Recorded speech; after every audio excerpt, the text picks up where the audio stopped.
नमस्कार, good news Bharat में आप सभी दर्शकों का स्वागत है। मैं हूं संजीव शर्मा और आइए देखते हैं आजमगढ़ की कुछ खबरें फटाफट अंदाज में।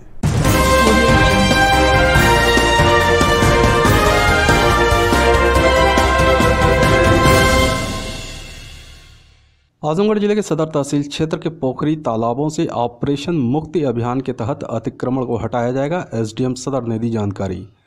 उप जिलाधिकारी सदर ज्वाइंट मजिस्ट्रेट गौरव कुमार ने बताया कि शासन से जनपद के तालाबों व पोखरियों की स्थिति की सूची मांगी गई है, जिसकी तैयारी तहसीलवार शुरू कर दी गई है। इस अभियान को और प्रभावी बनाने के लिए ऑपरेशन मुक्ति अभियान का नाम दिया गया है। इस अभियान में पुलिस के साथ फरवरी तक चलेगा, जिसके लिए राजस्व कर्मी सूची तैयार करने में लग गए हैं। उन्होंने बताया कि तहसील सदर के अंतर्गत लगभग 7,000 तालाब व पोखरी है। अब तक की रिपोर्ट के अनुसार लगभग 3,000 पुराने जल स्रोतों पर अतिक्रमण किए जाने की शिकायत मिली है। इसमें से अब तक कुल 350 अवैध कब्जेदारों को नोटिस जारी की जा चुकी है।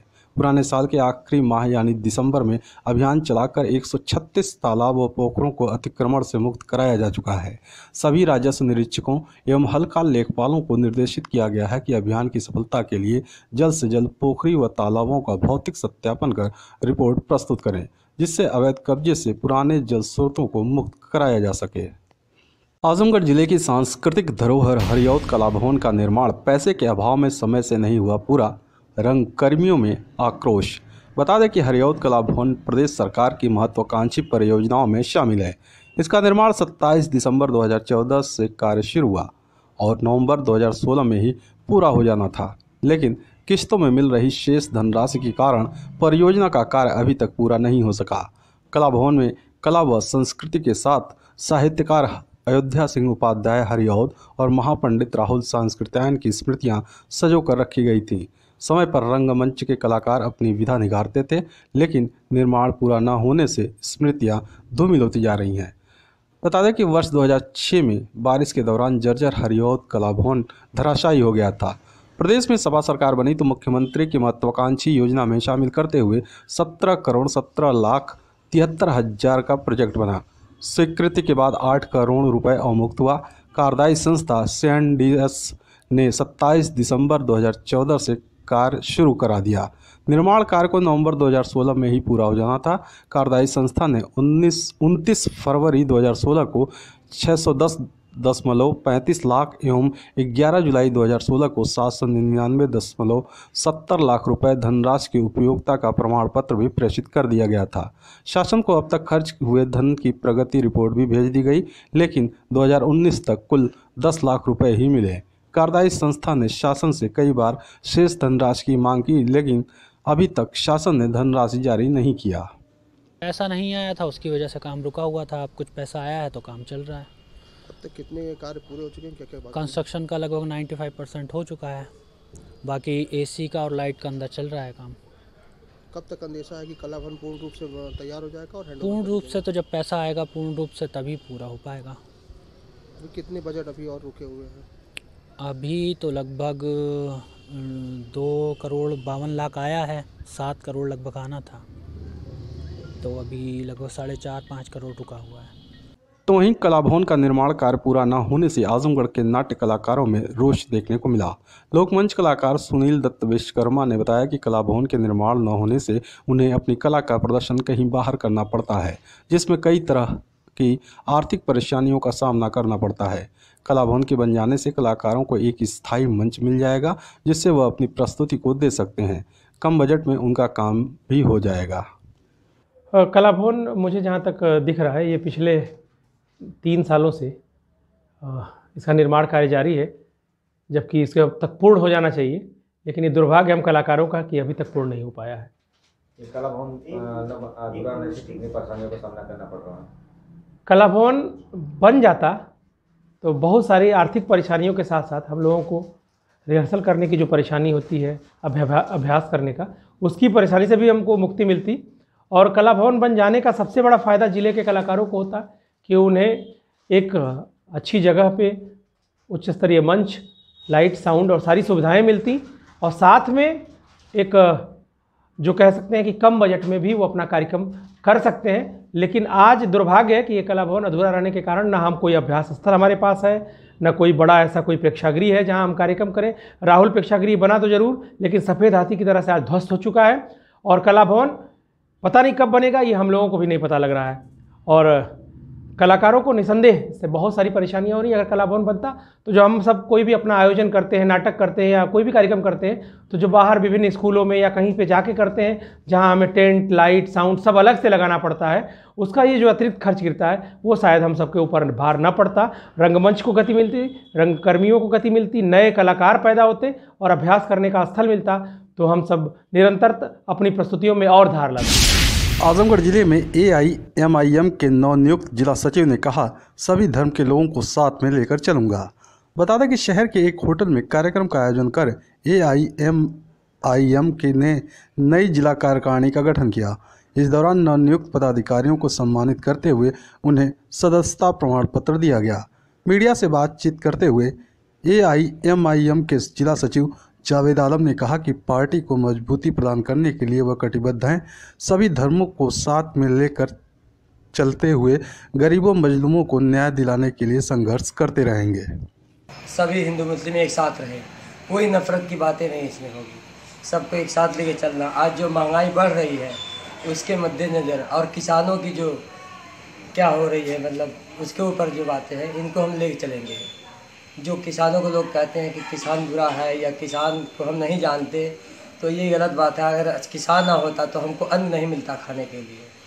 तो इसलिए किसान हो, मजदूर हो, गरीब हो, रिक्शा वाला हो, टेम्पू वाला हो, सबको एक समान मिल जाए। आजमगढ़ जिला अस्पताल में तैनात सोनोलॉजिस्ट 40 दिन की छुट्टी पर गए। सोनोग्राफी के लिए मरीज हो रहे परेशान। बता दें कि जिला महिला अस्पताल में सोनोलॉजिस्ट डॉक्टर अशोक कुमार 40 दिनों की लंबी छुट्टी पर चले गए हैं। उनके गए भी 20 दिन हो गए, लेकिन कोई वैकल्पिक व्यवस्था नहीं की गई। इस संबंध में CMS डॉक्टर मंजुला सिंह ने बताया कि उन्होंने CMO को इस संबंध में पत्र लिखा है और CMO कहते हैं कि उन्होंने रेडियोलॉजिस्ट की वैकल्पिक व्यवस्था कर दी है। दूसरी ओर हकीकत यह है कि कोई व्यवस्था न होने के चलते ज़रूरत पड़ने पर मरीजों को निजी सेंटरों का सहारा लेना पड़ता है और बदले में अपना पैसा खर्च करना पड़ रहा है। यहाँ प्रतिदिन की OPD लगभग 300 से 400 के बीच होती है और 30 से 35 मरीजों की सोनोग्राफी कराई जाती है। एक गर्भवती महिला की कम से कम 3 बार सोनोग्राफी होती है। अस्पताल में इसका शुल्क नहीं लगता, जबकि बाहर से कराने पर 700 से 800 रुपये खर्च करने पड़ते हैं। CMO डॉक्टर AK मिश्रा ने बताया कि हमें सिर्फ एक बार ही पत्र मिला था कि सोनोलॉजिस्ट छुट्टी पर गए हैं, इसलिए किसी अन्य की तैनाती सोनोग्राफी के लिए कर दी जाए। इस पर उन्होंने अतरौलिया के एक रेडियोलॉजिस्ट को सप्ताह में 3 दिन के लिए महिला अस्पताल में तैनाती कर दी थी। अगर वह नहीं आते हैं तो इसकी जानकारी उन्हें नहीं दी गई है। आजमगढ़ शहर के हर्रा के चुंगे स्थित नेत्र मंदिर अस्पताल में 300 मरीजों का हुआ निःशुल्क चिकित्सीय परीक्षण। दर्जा प्राप्त राज्य मंत्री ने चश्मा व दवा का किया वितरण। बता दें कि नेत्र मंदिर सीतापुर अस्पताल में चल रहे 3 दिवसीय निःशुल्क नेत्र परीक्षण शिविर के आखिरी दिन उत्तर प्रदेश व्यापारी कल्याण बोर्ड के उपाध्यक्ष दर्जा प्राप्त राज्य मंत्री मनीष गुप्ता मुख्य अतिथि के रूप में मौजूद रहे। उन्होंने दीप प्रज्वलन कर शिविर का शुभारंभ किया। इस मौके पर उन्होंने कहा कि नेत्र मंदिर परिवार की ओर निःशुल्क नेत्र शिविर कैंप का आयोजन कर एक अच्छी पहल की गई है। इससे अन्य लोगों को भी सीख लेनी चाहिए। शिविर में 300 मरीजों की आंखों की जांच की गई। जांच के पश्चात राज्य मंत्री ने मरीजों को निःशुल्क चश्मा व दवा भी वितरित किया। ठंड से बचाव के लिए लगभग 125 जरूरतमंदों को कंबल भी प्रदान किया। कार्यक्रम को संबोधित करते हुए मनीष गुप्ता ने कहा कि नेत्र मंदिर सीतापुर अस्पताल संस्था अपने आप में एक बड़ी संस्था है। इस संस्था का काम जरूरतमंदों के इलाज व दवा का कार्य सराहनीय है। आँख है तो मस्तिष्क भी काम करते हैं। मस्तिष्क तक सही निर्णय लेने की क्षमता को पहुंचाने का अवसर आपको इस नेत्र मंदिर से मिल रहा है। मेरे लायक यहाँ कहीं जो कुछ हो, आपके अध्यक्ष जी ने पहले ही बताया, मेरे लायक जब भी आजमगढ़ के लोगों को जहां भी जरूरत हो, हर समय हर दिन 24 घंटे मेरे कार्यालय और मेरे आवास के दरवाजे आपके लिए खुले हुए हैं। इन्हीं शब्दों के साथ जय जय। खबरों में हो चला है एक छोटे से ब्रेक का। अब देखते रहिए गुड न्यूज़ भारत।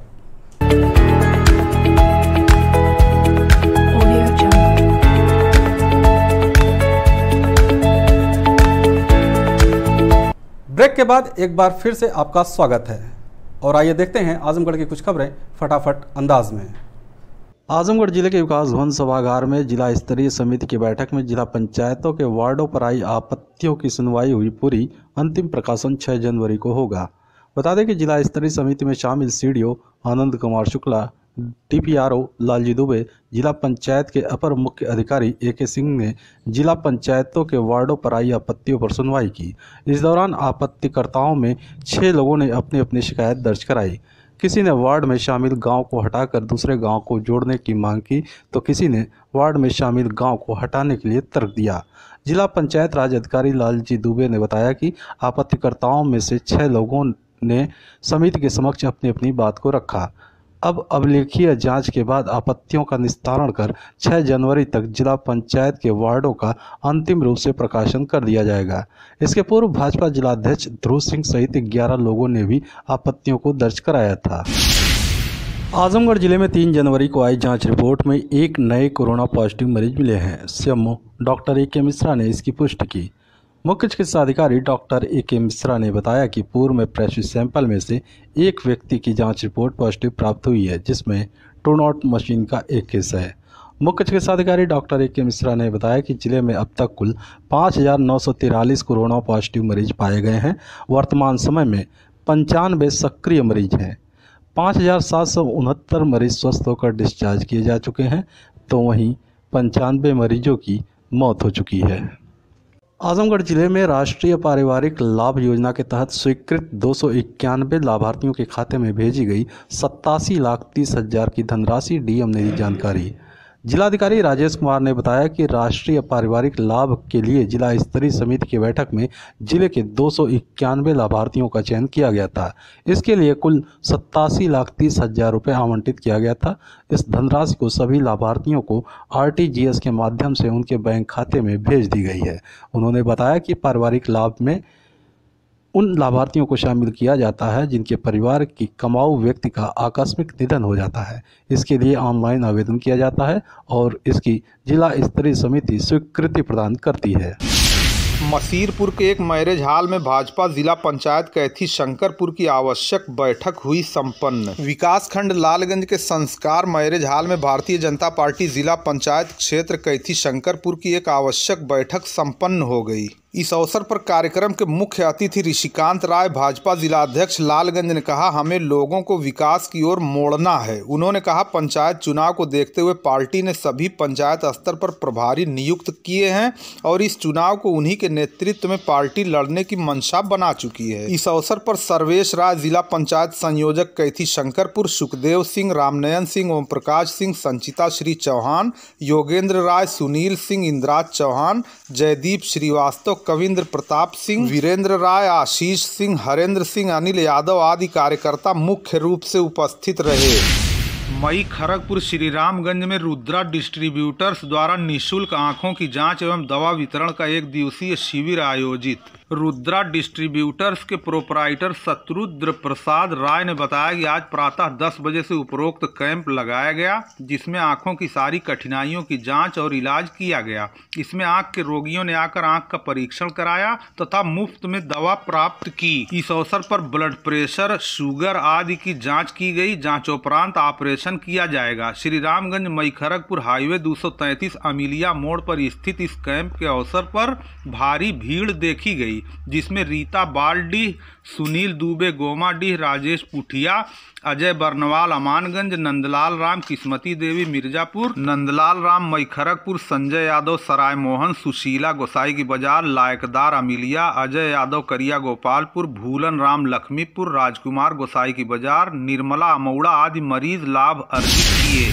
लालगंज नगर में जर्जर भवन को तोड़ रहे मजदूर की छत से गिरने से हुई मौत, परिजनों में मचा कोहराम। लालगंज नगर के लोहिया नगर मोहल्ले में जर्जर भवन को कुछ मजदूर तोड़ रहे थे कि आज रविवार को 3 बजे के करीब 34 वर्षीय शाकिर पुत्र अजीज निवासी गोला बाजार अचानक छत से गिर गया। गंभीर रूप से घायल अवस्था में शाकिर को आनन फानन में सामुदायिक स्वास्थ्य केंद्र टिकरगाड़ लालगंज ले जाया गया, जहाँ से प्राथमिक उपचार के बाद उसे हायर सेंटर के लिए रेफर कर दिया गया। लोग उसे लेकर वाराणसी जा रहे थे कि रास्ते में ही उसकी मौत हो गई। खबर पाकर परिजनों में पूरी तरह कोहराम मच गया तथा लोगों की उसके घर के बाहर काफी भीड़ जमा हो गई। देवगांव कोतवाली के चौकी नरसिंहपुर निवासी 3 आरोपी जिगनी से बालचंद सरोज मेहनगर की हत्या के आरोप में आला कत्ल के साथ गिरफ्तार। मेहनगर में 2 दिन पूर्व बालचंद सरोज की खेत में खाद डालकर लौटते वक्त निर्मम हत्या कर दी गई थी, जिसमें उनकी पत्नी की तहरीर पर अज्ञात के खिलाफ मुकदमा दर्ज किया गया था।